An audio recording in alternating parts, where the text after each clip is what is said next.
What's up, everyone? Welcome to the Black Belt Business Podcast. I'm your host, Eliot Marshall, and it is my goal with each episode of this podcast to share the stories, strategies, tactics, tools, and resources that will help you establish or grow your martial arts school.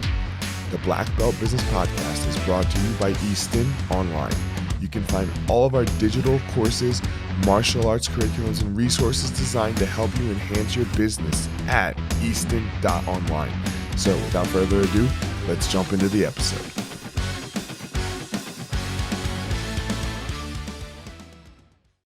What's up, guys? How you doing? Today, I have Paul Halme. How are you, Paul? Good, man. How you doing, Eliot? I'm doing well, man. Down in Texas, right? Land of the free, home of the brave. Yeah, basically. Fort Worth, Texas. So we're pretty open right now. So yeah. It's been nice. Man, so just a little background first on you and then like how we met. So how did you get into this whole jiu-jitsu thing? Like what's your story a little bit that got you to where, start jiu-jitsu, open your own school and stuff like that? Man, just crazy thing. Just wasn't even supposed to happen. I was playing golf in college of all things. And this guy in my dorm, this wrestler, was always walking around. I'd see him. We talk a little bit. And then we ended up having study hall together. And it turned out to be that was Travis Lutter. So we met in college, hung out in study hall, and we started lifting weights together. And he's like, man, you got to watch these UFC tapes. I'm like, what are these? And he's like, oh, I got this one buddy got the Henzo and Kukuk videos. We watched the old VHSs, and he's beat the shit out of us. And we're like, this is not fun. So I quit training for a while, and then I was going to graduate college, and Travis was either going to move to New York, California, or Texas because Carlos was here. And out of the three, Texas was the most affordable place to live. So he's like, well, I'm going to Texas. And I was like, I'll go down there and get a job, kind of hang out, and just kept training. And then one thing led to another, and just started training more and more. And then, of course, Travis got really high up in everything and competing. So I started traveling with him, having fun. And then I got more into my training and competing and doing those things as I kind of progressed along the line. So yeah, it's kind of a crazy story. And you and I met on the competition circuit, right? Like, yeah. I don't know, 15, 20 years ago. Dude, it was a long time ago. Yeah, whenever it was. So, and we've kind of just both followed each other a little bit, right? Like I've watched what you guys have been doing with your schools down in Texas and you guys, and now we see each other at tournaments and we talk and hang out and do all that stuff. So yeah, it was funny. I remember it was you, me, and Rick McCauley, Pans, and I can't remember the freaking year. We were all brown belts. It was so long ago. What year? It's 05 or 06. It had to have been, yeah. It's 05 or 06. It's one of those two, because I stayed 2 years at brown belt. So yeah, it was 05 or 06 was the time. So way back in the day. And now Ricky's teaching somewhere out on the East Coast. So yeah, that's what I heard. Lassie's teaching out there too. That's cool. So when was it that you got into like more of the business side, right? Of running schools skillfully, right? Like, because and I know you do coaching as well. We're here, right? Because like there's a lot of people that are good at jiu-jitsu. Like that's tons, way better than you and me combined. Right. But they got to get that message out. They got to be able to hold students. They got to be able to do all of that. When did you start to get into this side of the jiu-jitsu world? Man, it was funny because when I moved to Texas, I I got married, had a kid, had a job, was working as a stockbroker for like 6 years. I opened my gym the last 2 years I was doing that. So I had a little bit of a business, like financial background. And then luckily, Travis and I have a friend who was really successful, small business owner, entrepreneur, got into, and I'd like literally just watched whatever this guy did. And I'm like, I want to be like him someday. And like, I'd watch how he'd do business. And I'm like, oh, this guy's really smart. But it was a way different models and everything. And so then I started like, I got to figure this stuff out. So then I started going out to like Bedros Keuilian's events out in California because, there were no martial arts events back then. It was basically, you went to Bedros's thing, and that's actually where I ran into Alan Belcher at. We'd be at Bedros's, and we were like looking at each other, we're like, I know you. He's like, I know you. Oh yeah, from the UFC, because him and Travis were fighting around the same time. So him and I started doing stuff together at Bedros's thing, and then I just started going into group after group after group. And it's like one thing that has helped me out a lot because, like you said, there's guys that are way better than me at jiu-jitsu. It's like, but what I do is I try to find people who are where I at, and then hire them like as a coach to help me get there. Same thing in jiu-jitsu. It's like getting a jiu-jitsu coach to move up the belts. And it's like in business, there's literally different levels. So it's like, it's so crazy. It's so interesting, right? Because we're so okay with this in a martial arts sense, in your journey. Who's your teacher? Travis. Travis. It's so simple, right? It's so simple. Who taught you how to run the school? Yeah, exactly. Had to learn a lot ourselves. And just because Travis is really good at jiu-jitsu has nothing to do with him being able to help you run a school. Yeah. You need teachers. You need people that are going to Like just like they taught you an arm bar. Look, left hand here, right hand here, foot and hip, change ankle, do it again. Right. And they don't just let you open the school, Yeah. right? Like, or just go into the, go ADCC. There's steps to this. Oh, right. yeah. And I feel, and I think you do as well, that you have to take the steps as you're learning how to run your business as well. Dude, 100%. And just because guys always want to jump ahead, and the only way you can jump ahead in this world is if you got a whole bunch of money and you can hire people to do a bunch of stuff for you. But it's like, you got to learn from each step and then get to that next level, And then it's like, because each level you get to, there's more problems. Like, as the bigger your school gets, the more headaches you have, the more issues you deal with. Like some days you're like, man, I just wish I had 150 students and I have to deal with all this BS. Bro, I'm like, in the middle of thinking I want to sell and move to Maui sometimes. it's like, like I'm out. It's like the bigger you get, the harder it is, man. It's like, because then you have to become an even better business owner. And like Gary Vee says, you follow him, man, he spends most of his stuff is putting out fires. It's not even like running the business anymore. His business is so big. It's just like you're a fireman. Yeah. It's crazy sometimes. And sometimes I think, and I'm like, man, is this worth it? And then one person comes up to you, right, on one day, and they're like, yo, you changed my life. You changed my whole family's life. And you're like, okay, let's go put out more fire, right? Like, you're like, let's go. 100%. Come on. Yeah, it's the most rewarding thing, because I know, like, you and I talked a little bit, like, at terms, we'll talk about sometimes people, like, they almost give you shit for having a successful school. They're kind of like, oh yeah, you got a successful school. It's like, what is wrong with that? There's nothing wrong with that. It's like, I get to help out more people. It's like, and granted, I'm not grooming guys to be, at my age now, I'm 46. So it's like, I'm not grooming these younger guys that are around anymore. I'm more like a middle-aged guy with a family, but you're turning people's lives around. You're getting them to experience a jiu-jitsu lifestyle where they go compete as a white belt. They compete as a blue belt. Like, I think when we ran into each other at Nogi Worlds, it was like blue belt days, a bunch of blue belts. Right. But these guys are like, it's to them, they were like freaking, because it's cool in Texas. We've had, because of everything, all the big tournaments have been in Texas this year. Yeah, so you guys have been lucky. You don't even have to go anywhere. They have to go anywhere. So a lot of guys compete, and it's like, these are like middle-aged dudes that are just, but they're great stories, man. They're like, oh, I lost 40 pounds, I'm happier, and I can have more energy to do with my kids. I train jiu-jitsu with my kid. And it's like, we can impact so many more people. For sure. 100%. Let's get into some particulars. First, man, I thought it was really cool that you talked about going to Bedros like 15 years ago, because I just got into Bedros, and it's kind of cool to just think about that of like, look, Bedros has been in the game in the personal development and growth game for 15, 20 years. And he's really just starting to kill it now. Yeah. Right. Like, it's not like 15, 20 years ago, he was not killing it. Not many people knew who he was. It takes time. So just in your school is going to take time. Right. Yeah, and that's just part of it. So, if you were to help someone, right, what would you say is one of the biggest pieces of running a successful school? Like, if you're like, yo, you have to do these couple things, where would you start with somebody, just like you start with, like, how to bridge and hip out as a white belt?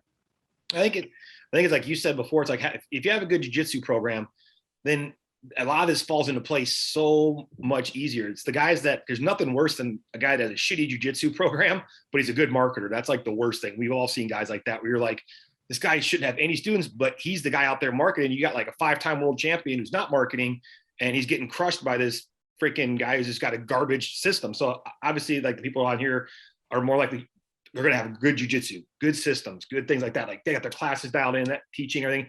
That's super important. But then you don't want to be the best known secret. So you got to start working on the two biggest things is sales and marketing, which freaks people out. They're like, oh, I don't want to do sales.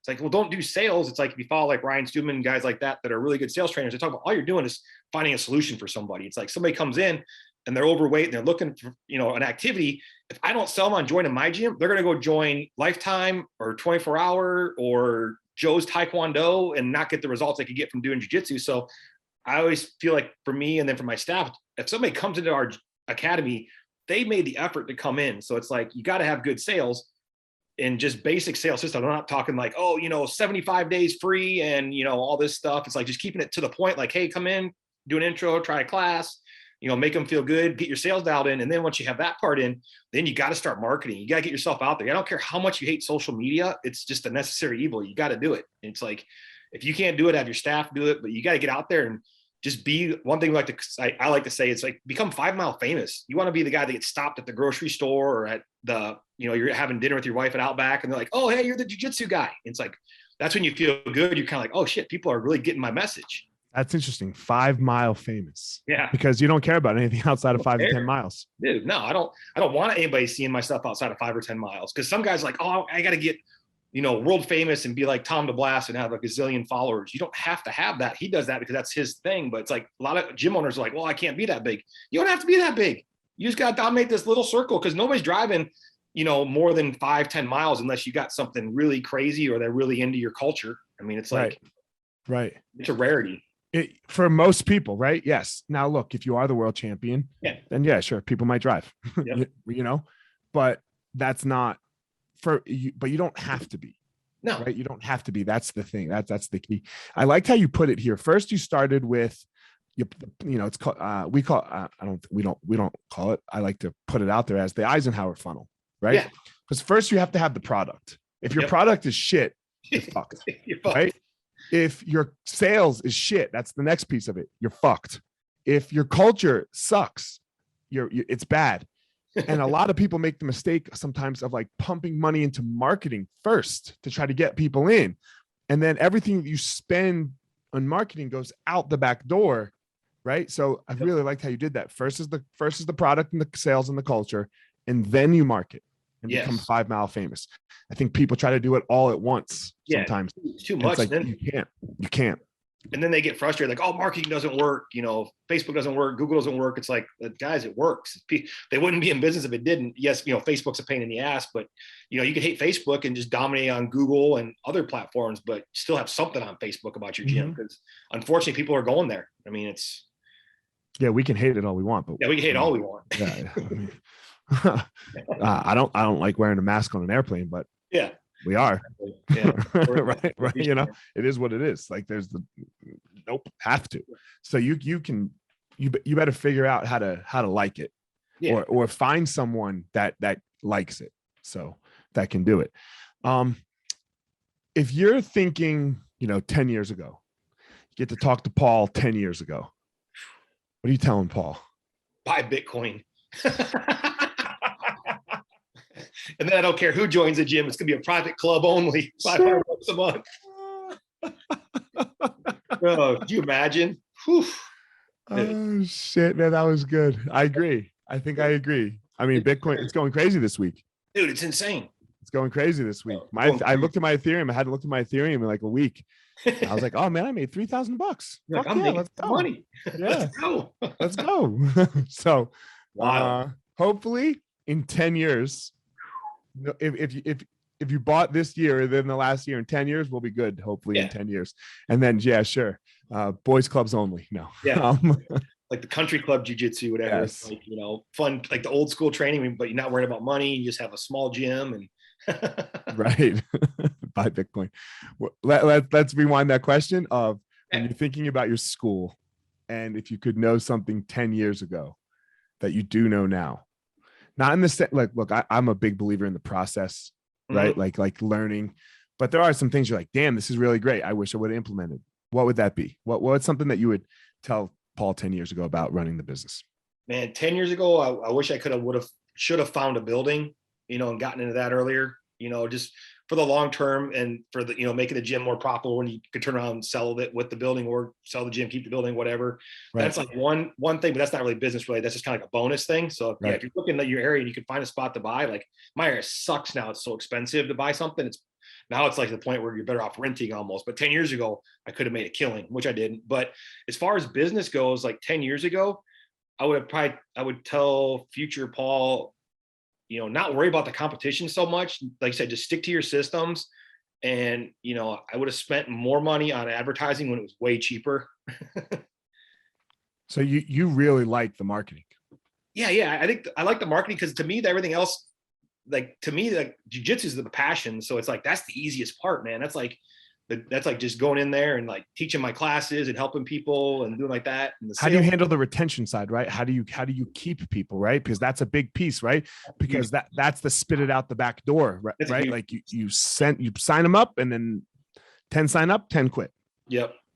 Yeah. That's a huge piece too. Yeah. I would have put 10 years ago. Yeah. I don't think I had a beginner class 10 years ago. So that's a good point. Cause like at my gym now, it's like I posted something today on my page. A Google review popped up today. One of the guys, that had signed up at my gym, and he's been training for like 3 months, is a dude that wouldn't have survived one day in my gym 10 years ago. Right. This guy was like 49 years old, 50 pounds overweight. Kids are just going to college. And he was like, told me, it was crazy. He's like, I've been following you for 10 years. I brought my son in. He didn't want to train. Then I brought my daughter in when she's 10 years. She didn't want to train. And now they're both gone. So I'm going to train. And there's a 50-year-old dude, you know, who's like been training for 3 months. And, you know, he posted online how it's a safe and friendly environment to train in, you know, because there's no freaking way that this guy would have survived 10 years ago. So why? Dude, we just had classes, one big class, everybody trained together, like, oh, we won't hurt the white belts. And then there's always a blue belt or a purple belt that just murders them. Right. You know, everybody's seen the situation. We're like, I run all my class together. So it's like, it's tough on those guys that are so new, and we forget, because we get black belt brain where we're like, oh man, just come in and just roll a little bit. And they're like, what's guard? Sure. We say it's friendly and safe and open, but is it, but it's not really. Yeah. It's so people have to understand it's super scary to walk in. Dude. Like it's not for, yeah, sure. I mean, it's not for, you know, Francis Ngannou. Yeah. Right. And it never was, because look at that motherfucker. And he's always looked like that. Dude, right. Yeah, so that's easy for him to walk into anywhere, even not being the heavyweight champ of the world. Like, sure, he's going to walk in every room, but you know, that 50-year-old dad, and then to say that it's safe, what does that mean? Talk about the levels of classes you have, right? Because this is something that man, it really shocks me still as I talk to more school owners. It's still that all one class, and white belts train on day one and all that stuff. How do you guys have it structured? Yeah, exactly. Like you're saying, that's like, and we all went through that at one phase of our gyms, you know, and it's like, it's like, you know, 10 years ago, you're signing up a bunch of people, but like you said, they're all going out the back door. And we can't figure out why. We're like, why'd they go? They rolled. They didn't. It seemed like they had a good time. And you don't realize that person's like, oh my God, I almost died. And they're driving home telling their wife, like, that place is fucking crazy. You know, so like at my gym, we installed, so have a beginner class, people come in, you know, a lot of it is like, they don't roll for like the first couple of weeks. We're just basically focusing on like, we break the beginner class down by positions. So it's like, hey, we explain to them, you know, like you're going to learn what the guard is. You're going to learn what the back is, what mount is, what half guard is, what side control is. We're going to learn some offensive defense. And we do like the warm-ups are all jiu-jitsu specific. Because if you watch these guys and you pay attention, like when I watch like the beginner class instructors teaching, you can see like these new people fresh off the street, the freaking jiu-jitsu specific warm-ups almost kill them. It's like, it's not like it's easy. I mean, they're getting sore. So you got to find that level of like, okay, maybe we need to back that down a little bit, because a lot of times, like I'll have a purple belt teaching that class and they get kind of purple belt brain where they're kind of like, oh no, let's do more. And it's like, no. No, just get them to break a sweat, get them to learn how to shrimp, how to technical stand up. I mean, this person hasn't exercised in 20 years. Do a technical stand up is going to burn their quads out. And they're going to be sore for 3 days. Right. They're not you. They're not us. Yeah. They're not you. Right. They have not been doing jiu-jitsu for 3 years, 1 year. Yeah. Right. 6 months. Like getting up in base can be, excuse me, you watch people do it and you watch them struggle with it. And for us, we're like, really? But they are. Dude. So which one matters more, that we are saying as instructors, like, really, are you fucking this up? Or that they're actually just fucking it up? Like, which perspective do you need to look at it from? Oh, yeah. And I would say you're not saying give these people a blue belt after 6 months. No, right? Like, no. You know, because this is where it goes, oh, you're trying to water it down. And no, not at all. Not at all. Yeah, that's how I structure mine. And then they go into like then they go into the regular, at that point, when they get out of the beginner class, they go to the regular class, but they're still treated, you know, like with like training wheels on, you know, and then if they've been there for a little while, then they can start doing a little bit more rolling, they'll pass reverse, things like that. And then, then they're just wide open and they can go. But it's like you said, I'm shocked every time I go to like somebody's gym or talk to somebody like, oh no, everybody's in one class, it's fine. And I'm like, no, it's not. You're like, well, they're fine. It's like, they don't even know what's going on. It's like, they're frustrated. You can see it in their eyes. You know, they're like, they're just confused, you know? And then it's like, you show the move and you go talk to some people and then the instructor has their little click where they're talking to their upper belts for 10 minutes, you know, and then the guy's getting neglected on the mat. And then they go out and do a little bit of rolling. Nobody's paying attention. He's just getting murdered by some, you know, 250-pound blue belt. Man, it's a really great point you bring up there, that, you know, the instructor piece of like, you know, they're talking to their upper belts. Dude, look, it can happen in an advanced class a little bit, right? When you have all like, you know, and that will probably never go away. And I'm fine with it. And in an advanced class, right? But in a fundamentals class, fundamentals is the hardest outside of kids. Fundamentals is the hardest class to teach.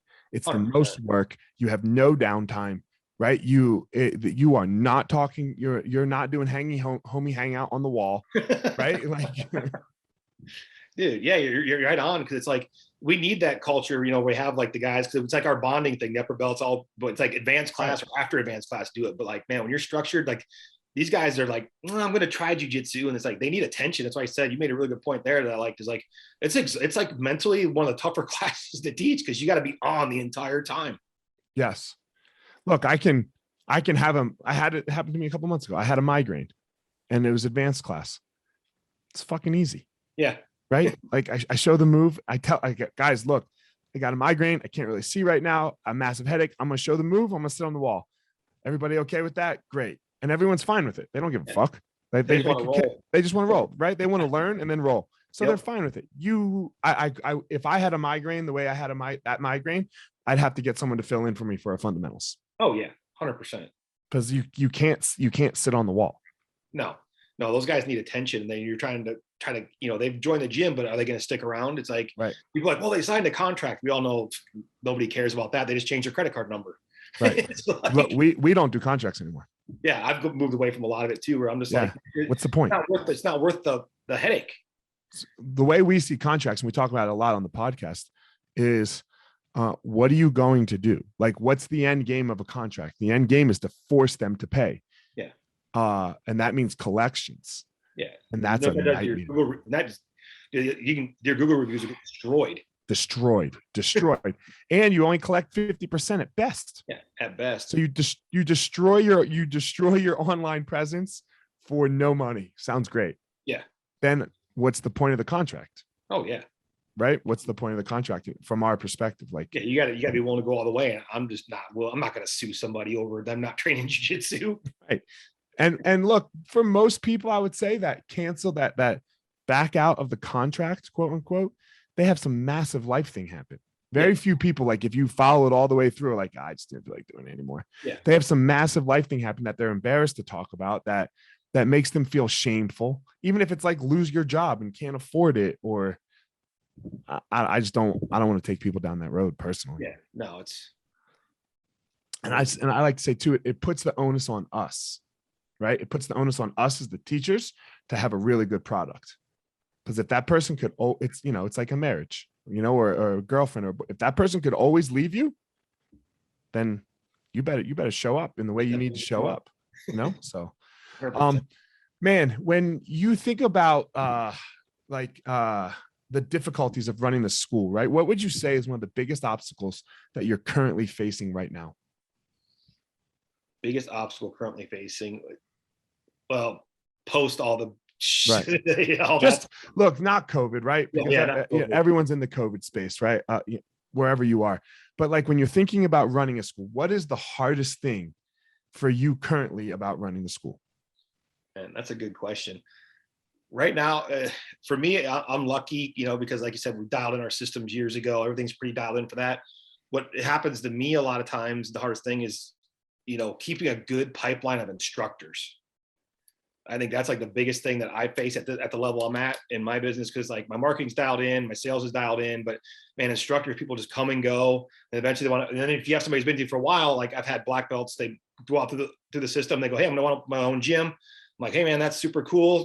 Just make sure it's far enough away. Because I'm a big believer in like being an ethical person. So it's like, man, it's like, hey, you know what? You're a black belt under me. You get this level, cool. And then I'll help you get everything set up. You do your thing, et cetera, et cetera. But it sucks.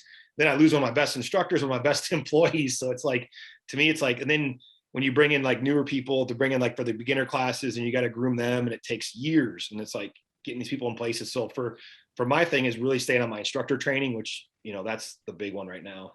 Yeah. Do you feel like you have a good handle on it? Yeah. Instructor training? I feel like I do a good handle on the instructor training. I just feel like it just takes time to groom somebody to that elite level. And then but then I don't blame them. Once they get that elite level, they want their own gym for me. So it's like, cool. How do you handle that? Like, do you partner with them a lot, or what do you do there? I have not done this is one thing I haven't done a very good job with. I'll just help guys kind of get their thing set up, and be like, cool, you can do that. And then, because I'm busy with all this other stuff, and I'm like, man, it's just not another thing I want to deal with. But in hindsight, I should do a better job, kind of like you guys do with your association, of having like a better, like a system of like where the gyms all work together. Because what happens is, well, I own them all. Well, that's a good thing. So Yeah. it's got its benefits and its drawbacks, right? Obviously, I love it, and it does give us a way to groom people. Yep. And then be like, oh, okay, here you go.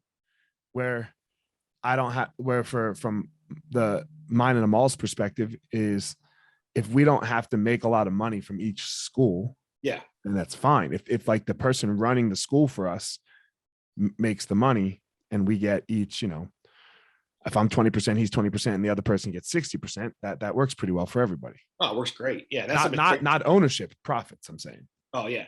Yeah. And that's a mistake I've made, where it's like, I should have done a better job cultural wise, like building like a system like that, where I was just kind of like, okay, cool, open a gym, I'll help you out, yada, yada. And then what happens is you get variations of what your gym is. So like there's my main gym, and I've got like two other students that have like gyms under the same name, like similar name. And then one that has one under a completely different name, but none of them run the same way that my gym runs. Right. So it's like, so you guys do, I'm sure, do a good job of that. I've lost like the ability to kind of keep that kind of dialed in, which kind of fractures the team when you start going into competitions, because everybody's on the same page and there's just a lot of variables. So that's one thing I've been looking at, like a better way of doing, when guys want to get to that next level. Cause I mean, I've been blessed. I've got a ton of black belts that train, a lot of them have jobs and they don't care about having a gym. They don't want to teach at my gym. They just want to train and not deal with it. So like I have a great training environment, but then having a thing where I can provide for instructors when you get the younger kid that comes in and he's like, he tries to be a good competitor and then he doesn't make it. And it's like, dude, there's more to this than just that. And then so that's something I need to look at down the road. That's definitely, it's, we were there in 2016, where like we had a bunch of Eastons and they did their sales like this and blah, blah, blah, blah, blah, right? We all taught kind of pretty much the same curriculum, kind of. Yep. But now, so any Easton you go to, the fundamentals class this week looks the exact same.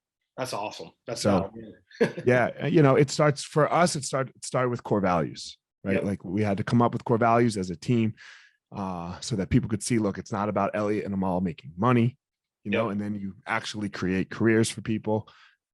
You pay them, right? Like that's a big thing is understanding that you have to pay people. Yeah. That's a massive part. That's a massive part where I see just school owners go, they either way overpay for some world champion, right? That's one problem, or they way underpay, and then that creates this resentment where you're like, yo, I'm just going to go open my own school. What the fuck am I doing this for you for? Exactly. So when you're dreaming big, man, like for your school, like when you're like, yo, this is what I want. What is it? Man, I always joke around with people. I hit that point. I did that year. What year was that? Probably around that time frame you're talking about, like that 2017, 2018, like my gym was big, it had everything. And then I started getting to the point where I was getting like, not liking the gym as much, feeling a little bit stressed out, kind of super annoyed with stuff. And so what I did is I got to the point where I was like, all right, I'm loving this. And then I was like, man, I'm stopped feeling the same to me anymore. So what I did is I call it like a lifestyle gyms. Like basically I downsized everything. I'm like, you know what?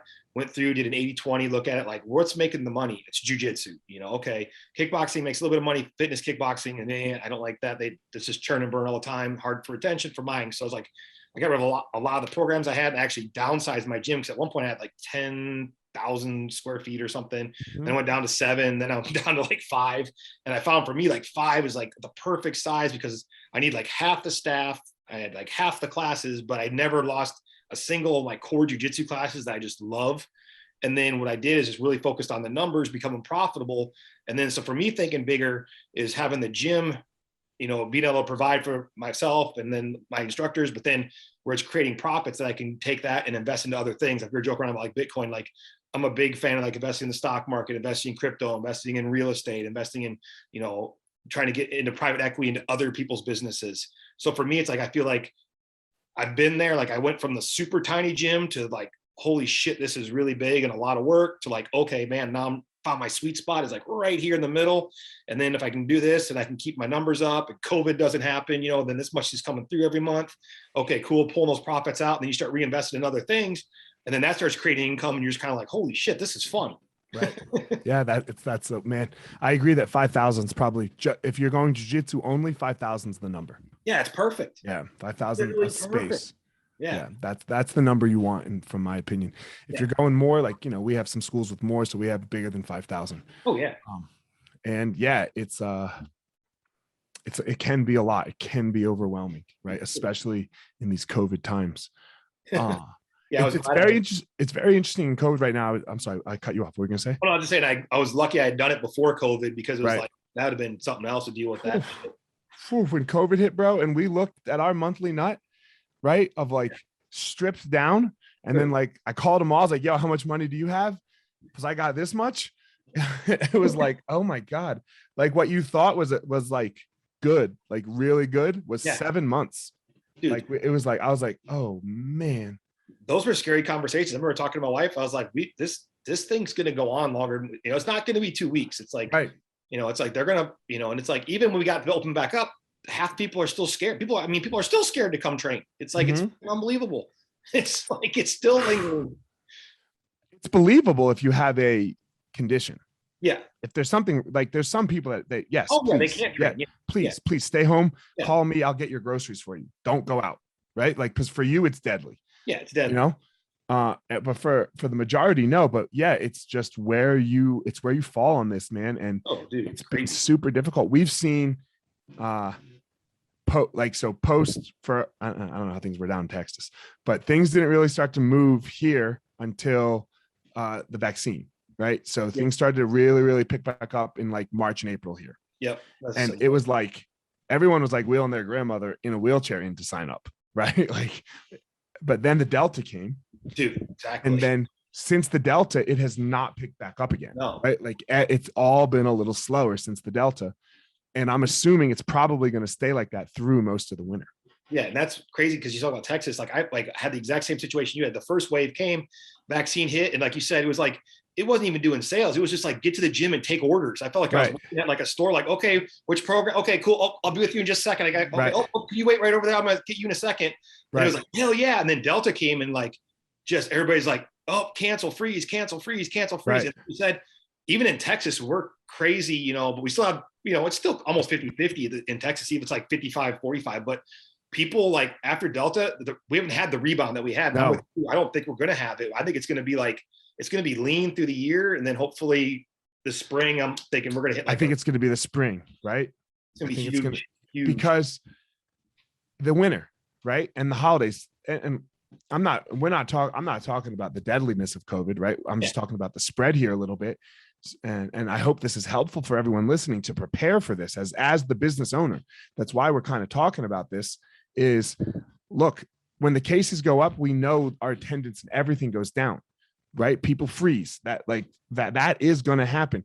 The holidays are coming. Cases are going to go up during the holidays. We can talk about how they count. I'm not getting into any of the conspiracy theories, right? Like, none of that. The cases are going to rise. When the cases rise, people get scared. So be ready as the business owner to be lean through the winter from here, is what I would say. Yeah. Oh yeah. Be smart.